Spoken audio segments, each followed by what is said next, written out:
Chris, congratulations on the victory. I guess no more answering questions about the losing streak and that sort of thing. So what's the feeling right now to get this victory? Oh, man, I got to win in 2020. I don't have to listen to my son telling me that I haven't had a win since 2017. I said, 2020, baby, you got a dub. Let's go. Yeah. Looked like you opened up with a little Stephen Thompson karate. Was that the plan to come in there and strike a little bit, or did you know you were going straight to the wrestling? You know, I really felt great, like in sparring and stuff, doing a lot of that, different type of motion and movement on the feet. But the goal with this one was, you know, I knew my bread and butter is the wrestling and takedowns.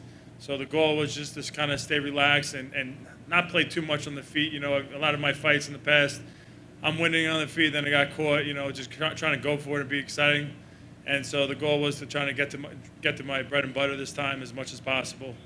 It was just such a weird fight, man. It was so sloppy. Every time I got to his legs, it was like I was like a little bit off, like a little bit too low on the leg or a little bit too high. The weight was just off. It turned into like a sloppy fight. But it came down to that third round. I was able to dig deep, you know, and come up with a W. Even in the second round, when he was getting to the single leg, I kept going for this new choke I was doing, and every single damn time I was going for it, he fucking just took me down. I'm like, damn it, what am I freaking doing? Stop doing it. I have to get back to my overhook and wrist. But you know, I went for it. It was a scrappy fight. I'm just happy to get back inside the octagon and find a way to win. He was strong as hell. You know, he's a scrappy guy. He hasn't lost in 6 fights, so it was good to get out there and start over again in the middleweight division. Yeah.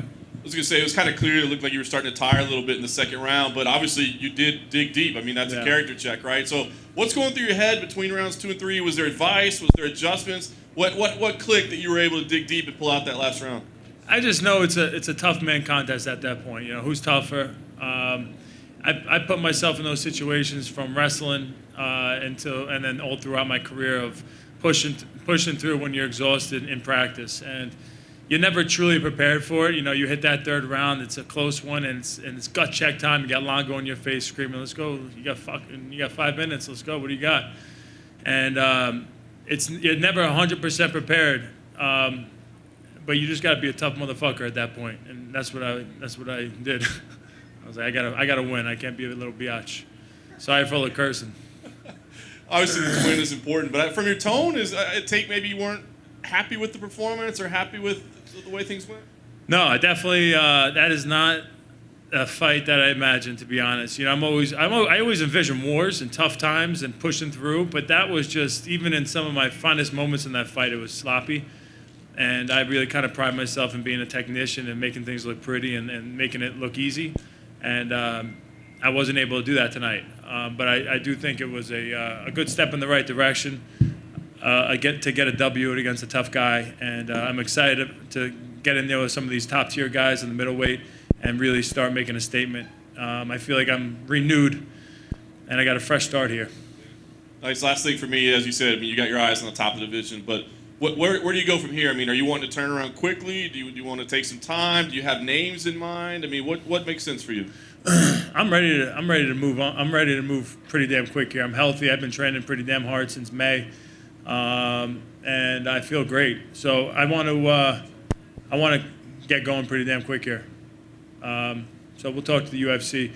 I'm moving in this month, so I gotta focus on that for like the next couple of weeks, and then I'm gonna be ready to go. I'm gonna stay in shape and be ready to go.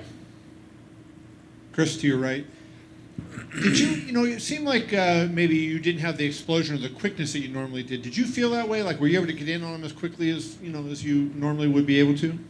I don't know about that. I was a little off. Every time when I decide to, so a lot of my techniques when I get to a high crotch is more finesse than explosion. And when I got to his leg and I tried to finesse him down, and then by the time I decided to go into more of an explosion technique of running through on double, he was already a little bit too far away and was able to get his elbows in between us, and it was hard to really explode through like I know I can.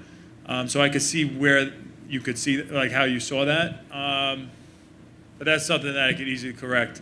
I also feel like on the feet, as far as my technique and striking, it was just a little off because my goal was to get the takedown. As good as I know I am on stand-up and what I could do, it was like I don't I really wanted to focus on getting to the ground and not play that game. I needed to get this W. So.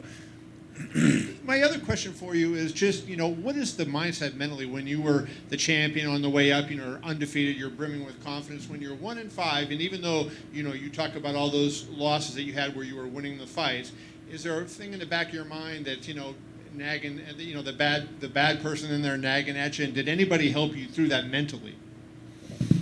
Even when I was coming up and I was undefeated champion of the world, I always had the doubts, and there's always self-doubt and you got to push through.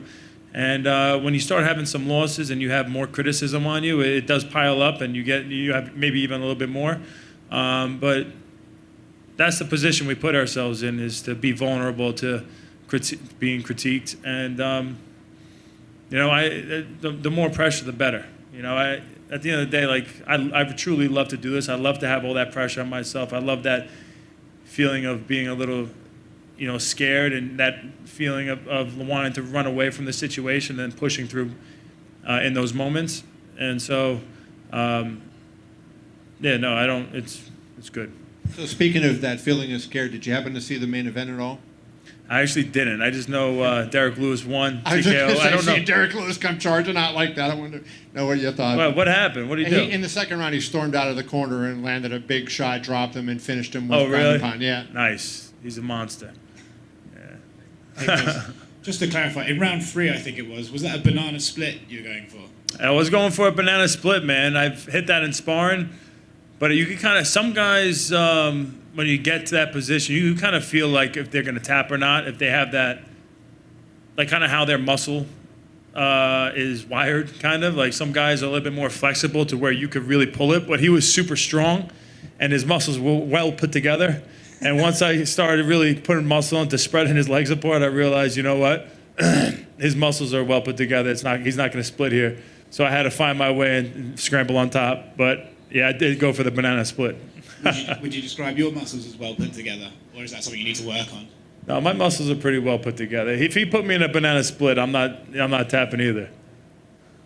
Chris, Jim Greashopper, cage side seat. Congratulations, man. It's been a long road for you. I just want to talk to you a little bit about that champion's mindset, because it never leaves, right? You're always a champion. So do you feel like more of a champion now to have gutted it out the way you have over these years? Not more than you were when you beat Anderson Silva. That's a little bit ridiculous. But I mean, just in terms of your feeling right now, do you feel almost as much like a champion now as you did then with the adversity you've overcome? Damn right I'm a champion. I've been through so much damn adversity. I've had so much critique on me, from being the undefeated world champion to never really getting the love or the respect I feel like I deserved when I was on top, and then finally getting knocked down, and then everybody jumping on top trying to kick me when I was down. And then to overcome that, is a championship mindset. And a big part of me pushing through and continuing to do what I do, and with the confidence I have, is to help inspire other people. Life is it's not going to turn out the way you want all the time, and you got to be able to push through and F the doubters, and just believe in yourself. And, yeah. At your lowest moments, and you've had those, and you've had the highest of highs too, but at your lowest moments, what did you do? What did you say to yourself to keep pushing through? Because you live a life, you're a family guy. Moving to South Carolina, I don't know how that's going to work with a New Yorker, but all the things that you've done in your life set you up to where you didn't have to keep doing this, but something inside you keeps going, and then tonight you get the win, and now you're going to keep going and try to get that belt back. Can you just talk about what you did in those moments to keep pushing through? I have a great support system. I have a lot of people that truly believe in me. My coaches here, all my cornermen, my family. I'm not in this alone at all. If I was, I might have been done a long time ago. But I have a lot of people who truly believe in me and know my potential, and I'm not done showing the world what I'm capable of.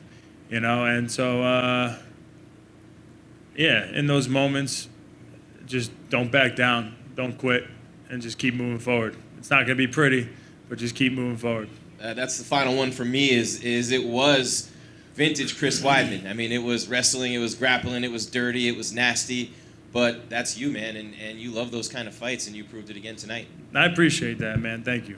All right, congrats, Chris. Thank you. Schmo, ask me something.